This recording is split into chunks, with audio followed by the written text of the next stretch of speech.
so much for Breztom kaynik, gelek spas jibo hefpevina bedenge Amerikare. Vek hunduzanın divan demin Davide, Türkiye li ser Bakure Suriye çencara erişin esmani pekani. U gefa operasyoneke bejayi yanu de domine.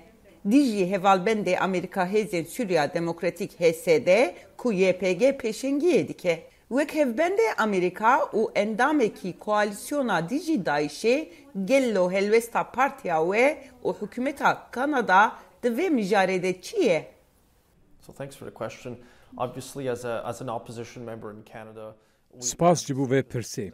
Wek endamekî opozisyona li Kanada, em xwedî heman helvesta hikûmeta Kanada ne. Ji ber ku ha hikûmetek liberal be yan jî konservatîv be, heman helbest bû. Ku em her gav bang li her du aliyên şer dikin ku şer rawestînin. O danistandinan jinû ve bidin destpêkirin û diplomasî jî rêya çareserkirina tewahiya pirsgirêkên pivî rengî ye.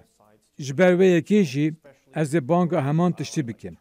Ku hikûmetên berê yên liberal û konservatîv kirin ku her du alî jî rawestin. Bi taybet li hevalbendeke NATOyê vek Tirkiyê divêt ser herêmên gelek sivîlê dijîn pir baldar be û xwe sinûrdar bike ji ber ku bi tewahî bêgunehin û di pevçûnekê de dibe ku bibin armanca kiryarên leşkerî, çi bi zanebûn, çi jî bi qezayî. Baş brez kamik, gello hun bang li her du aliyan jî dikin ku aloziye kêm bikin, yan hun bi awayeke fermî pişkiriya nêzîkatiya Türkiye dikin. I don't support Turkey's approach. Ez piştgiriya wê nêzîkatiya Tirkiyeyê nakim. Di vê pirsgirêkê de meyla me zêdetir di aliyê Rojava Bakurê Sûriyê ku ew li ser sinûr nakûkin. Lê sinûrên nawnatevî piştî şerê cîhanê duyem hatine naskirin. û ew sinûrên niha ne û ji bo her kesî bi bandûrin. Ew tê wataya ku ew endamê NATOyê divêt li ser sinûrên ku ew heftê salin hene tew bigere ku heman prensîba ku li cihên wek Ukrayna û Rusya jî di meriyetê dane. Li ser wan sinûran hatiye lehevkirin û divêt her alî rêzê wan sinûra bigirin. Gello tu tekliya hükümeta wê ya niha bi rêveberiya xweser ya li Bakur û Rojhilata Sûriyê re di warê mirovî û alîkariyê de heye? So yeah, right now, Erê hikûmeta Kanada niha bi Meclisa Sûriya Demokratîk û nûnera wê ya li Washingtonê Sîne Muhemed ra têkilî nefermî hene ku ew ji Kanadayê jî berpirs e. Ez dizanim ku wê bi karbidestên Kanadî ra hem parlamenter û hem jî endamên Wezareta Têkiliyên Gerdûnî ra hevdîtin kiriye. Belê spas, pirseke din jî ev e. Ku li kampên dibin kontrola rêveberiya li Bakurê Sûriyê gelek welatiyên Kanada hene. Ku berê endamên Daişê û endamên malbatên wanin. Di van demên dawî de hem bangên ji koalisyonê û hem yên ji rêveberiya herêmê hene ku ji hemû welatan daxwaz dikin ku welatiyên xwe werbigirin. Gello nêrîn û helwesta wê ya ser vê mijarê çi ye? yeah. So the repatriation of Canadian citizens who are, in those. Welatiyên Kanadayî yên got di wan kampên taybet dane ji ber ku ew endamên û çekdarên Daişê bûn di destê hêzên Hesedê dane. Di nav de malbatê wan û zarokên biçûk di binê 18 salî de jî hene. û hikûmeta Kanadayî du malbat di cûtmehê de vegerand. Her du jin tevî zarokên xwe vegeriyan welatê xwe. Lê jin bi tawanên çûyîn, tevlîbûn û endamtiya rêxistina terorê têne darizandin. Dadgeh dê biryarê bidin ka ew suçdarên an ne. Pêwîst e li ser bingehekê lêkolîn bêdkirin. Dost bi dost hem were eşkerekirin ku ka ew keskîn e, nasnameya wan vere piştastkirin û ka wan li roj ava li Sûriyê suç kirine an ne. û di hingî ew bi hikûmetê ve girêdayî ye ku biryarê bide ka rêya çêtirîn li pêş çi ye û biryardayîn vê pir dijwar be. Ji ber ku dadgehkirina li vir divêt bi qurbaniyên li herêmê dadmendiyê ava bike. Ji alî din ve ti kes naxwaze ku zarok ji bo demeka dirêj di şert û mercên kampê da bêne ragirtin. Lê ew herêmeke nehêsan e û meriv tê de kar bike. Hêzên çekdarî Kanadayê di ser edê tune ne û û vegerandina bê hevkariya gelek hêzên leşkerî yên li ser erdê pir dijwar e.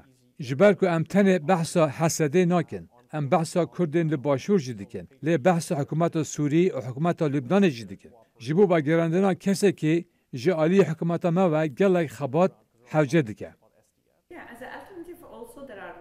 Her wiha wekî alternatîv bank û hewl hene bo darizandina kesên li wan kampan ku dadgeheke tawanên şer yên navneteveyî were ava kirin. Gelo wek Kanada hizra wê ya beşdarbûnê heye ku hûn piştgiriyê bidin pêvajoyek wisa. Ji bo Kanadayî û hemwelatiyên biyanî yên din li herêmê werin darizandin. Yan jî hûn dixwazin yên xwe vegerînin Kanada. Yeah, so I think Li gor nêrîna min gawa evvel dadmendiya bo qurbaniyan e û heya ku pêkan be berhevkirina delîlên dijî kesên ku têne tawanbarkirin e. Heya min ji ti operasyona yan xebat yan hevildanên hikûmeta Kanadayê tune ku niha ji bo hêsankirina lêgerîna dadmendiyê bi wî rengî têne kirin. Biya min ew girêdayî Meclisa Sûriya Demokratîk û Kurdên li herêmê ye ku ger ew bixwazin ji bo darazandina wan kesan sîstema xwe ya dadgehê awa bikin yan na ji ber ku ew nêzîkî cihê tawanan bûn.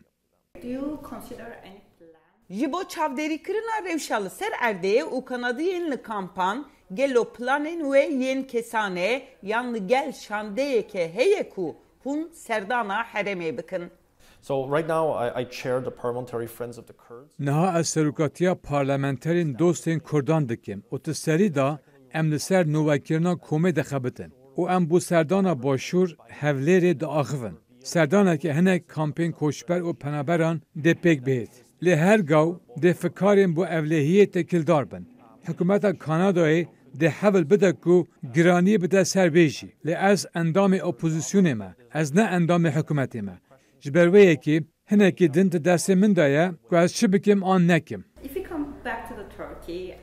Ger em vegerin ser Türkiye, hükümeta Serok Erdoğan ji adara 2021 vir ve dixwaze ku Partiya Demokratik ya Gellan HDP ku Partiya Sisya ya herî mezin li parlamentoyê ye bir iddiaya tekliya bi Partiya Karkerên Kurdistan PKK ya dış kanunî re heye were girtin.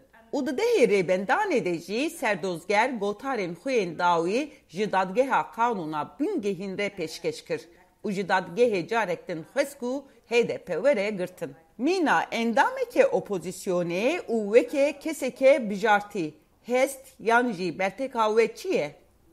I'm an opposition member in the Canadian Parliament. I like opposition parties because Belê ez di parlamentoya Kanadayê da endamê opozisyonê me.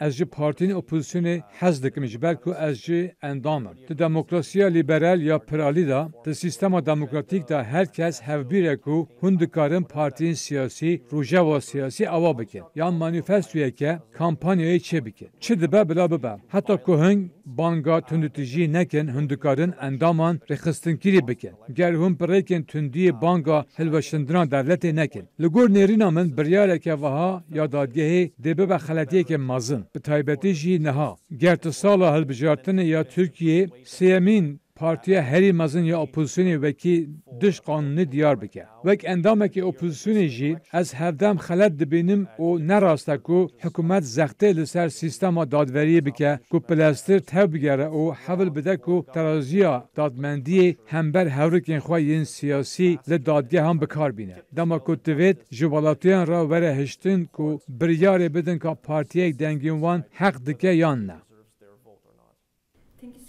Gelek spas brez kamik. you're very welcome. Spas Thanks for xweş, having me. ez jî spas dikim.